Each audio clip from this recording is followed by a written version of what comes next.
Hi guys, it's Sue here with my wrap-up for August. It was a very busy month. I participated in 2 readathons and I did daily vlogs for each of those, so I was quite busy on the internet during that month and with reading as well. I participated in the BookTubeAthon, and for that had specific challenges. And I think I completed, let's see, like 4 out of 7 challenges. So the first challenge was to read a book without putting it down, and for that I picked a graphic novel. It's a middle grade one entitled Amulet, the Stonekeeper by Katsue Kibuishi. Really enjoyed this story. It takes place after a family tragedy, and we have 2 kids, Emily and Navin. They move in with their mother to this sort of ancestral home, and there's a lot of weird things within the house. Their mother is sort of kidnapped by this weird tentacled creature, and big adventure kind of ensues from there. Love the artwork, super colorful, bright, lots of action going on within the pages. I really got caught up in the character stories, and I literally couldn't put this down, so this was a perfect choice for that challenge. Gave it 5 stars, and immediately bought book 2 and started reading that one too. And that just kind of contributed to the number of books I read for the challenge. It was supposedly to try and read 7 books within that week, which I didn't quite meet, but I was really happy to pick this one up as a series. I also gave that one 5 stars. Another challenge was to read a book with blue on the cover. I went with a middle grade book entitled Gustav Gloom and the Nightmare Vault. This is the 2nd book in the series. I love these covers. They're super cool in the hardcover edition. About a character named Gustav Gloom. He lives alone in this weird mansion, and Fernie Watt and her family move next door, and she becomes friends with him. He's a strange little lonely character who seems to be living on his own, doesn't quite know what happened to his family. And it all has to do with shadows. They kind of come alive, and there's this shadow eater that is trying to break into the Nightmare Vault within the Gloom Mansion and release the nightmares within. And just a really great series, really fun. It's full of these illustrations throughout the books, and I highly recommend these if you just want a really good quick read, great for kids. I gave this one 5 stars as well.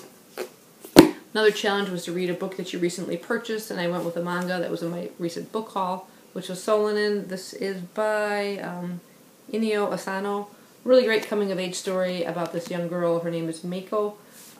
She is in a job that she really doesn't enjoy. She seems like she's sort of kind of at loose ends and does not know what to do with her life. She's living with her boyfriend who has a job, but it doesn't pay enough for him to live on his own, so they're kind of stuck in this rut, and eventually she kind of quits her job and is trying to find something else to do with her life, but she sort of finds herself, I think in a way, getting more involved in her boyfriend's life, trying to get him back into his music and getting back into a career for that. But it's sort of a coming of age for both of these characters and finding their path in the world as themselves and perhaps as a couple.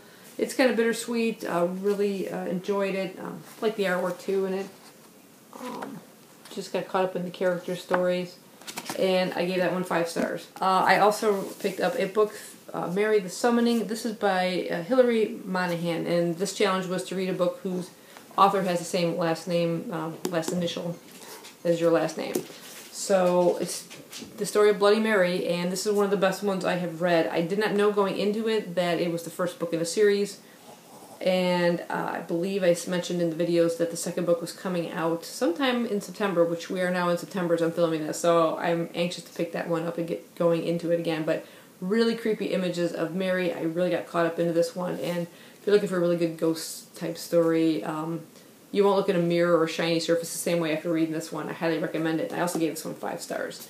And one of the other challenges was to read a book that is someone else's favorite. And for that I went with The Gargoyle. This is by Andrew Davidson. It is one of the favorite books of Vipka over at One Book, One Review. I'll put a link to her channel down below. She's an excellent reviewer, does really great discussion videos, and she talks about this book nonstop. And it was a really fascinating story about a young man who is kind of in a downward spiral with his life. He's drinking and he's in drugs and things like that, and he's driving when his car goes off and plunges into a ravine. He survives, but with horrific burn. He wakes up in a hospital burn unit with a woman by the name of Marianne Engel standing above his bedside. He doesn't even know who this woman is, but she begins to tell him stories about their past lives. They were lovers, they lived in medieval Germany, and each part of the book is like all these stories of their past lives together. And course, he thinks she's crazy, but it's just really beautifully told. The whole story as it unfolds kind of leads, I think, at least in my opinion, to a rather obvious conclusion in the end, but nonetheless, I was just captivated by the story, and overall I gave it 4 stars. During that time, not as part of one of the challenges, but I happened to be listening to an audio version of Great Expectations by Charles Dickens. It's an unabridged audio version. I was really captivated by the story. I always wanted to know about Pip and his story, and the mysterious woman by the name of Miss Havisham, an old woman living in, pretty much alone in a mansion, and always still garbed in the faded and tattered wedding dress that she was stood up in her wedding, and what that whole story was about, and what her ties to Pip was. There was lots of other really interesting characters within this book, and I liked how their stories all sort of tied together in unexpected ways. I was really drawn into it. I think with the language and the way it's written, it would have been difficult if I hadn't listened to it as an audiobook, so that definitely helped. But I really loved the book, the story. I gave it 5 stars. And then I also came across a manga edition, and this is really good. It's abridged a bit, but not too bad. It does a really good job of following along the story. The artwork is great. I like the depiction of the characters. If I can get one of Miss Havisham. Well, it's kind of a sideways picture, but there she is. Yeah. But yeah, it was a really, really great edition of it, and I highly recommend it if you just want to know what the story is and want to do a quick read of it. I gave that one 5 stars too.